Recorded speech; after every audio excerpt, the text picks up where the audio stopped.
Hello guys, welcome to my new mini blog. আশা করছি তোমরা ভালো আছো, আমিও খুব ভালো আছি। তোমাদের কাদের কাদের ওখানে ঠান্ডা পড়ে গেছে আমাকে অবশ্যই কমেন্ট করে জানাও। সকালে বিরাজটা করে নিলাম, তারপর সকালে ব্রেকফাস্টটা করে নিলাম। আজকে ব্রেকফাস্টে পুরি আর ঘুগনি খেলাম। আজকে লাঞ্চে ছিল উচ্ছে আলু ভাজা, কুমড়ো ভাজা, মাছের ঝাল। বিকেলবেলা প্যাটিস দিয়ে চা খেলাম। তারপর সন্ধ্যেবেলা দাদা ভেজিটেবিল কিনে এনেছিল, ভেজিটেবিল খেলাম। আজকে ডিনারে বানাচ্ছিলাম ফুলকপি আলুর তরকারি। প্রথমে পেঁয়াজটাকে ভালো করে ভেজে নিলাম, তারপরে টমেটো দিলাম, টমেটো দিয়েও ভালো করে ভেজে নিলাম। তারপর দুটো কাঁচা লঙ্কা দিয়ে ভালো করে ভেজে নিলাম।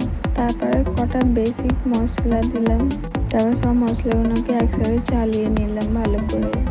তারপরে আলুগুলো দিয়ে দিলাম, আলুগুলো দিয়ে ভালো করে চালিয়ে নিলাম 2 মিনিটের মতন। তারপরে আলুটা সিদ্ধ হবে বলে একটু পানি দিয়ে দিলাম, পানি দিয়ে ভালো করে চালিয়ে দিলাম। তারপর ঢাকনাটা খুলে দেখলাম আলুটা সিদ্ধ হয়েছে কিনা। তারপরে আলু সিদ্ধ হয়ে গেছে। তারপরে ফুলগুলো দিয়ে দিলাম, তারপরে ভালো করে চালিয়ে দিলাম 1 মিনিটের মতন।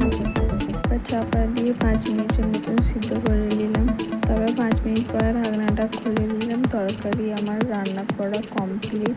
তারপরে রাতবেলা রুটিটা করে নিলাম। আজকে ভিডিওটা এতটাই, দেখাচ্ছি নেক্সট ভিডিও। বাই। ভিডিও ভালো লাগলে লাইক, কমেন্ট, শেয়ার, সাবস্ক্রাইব করে নেবে।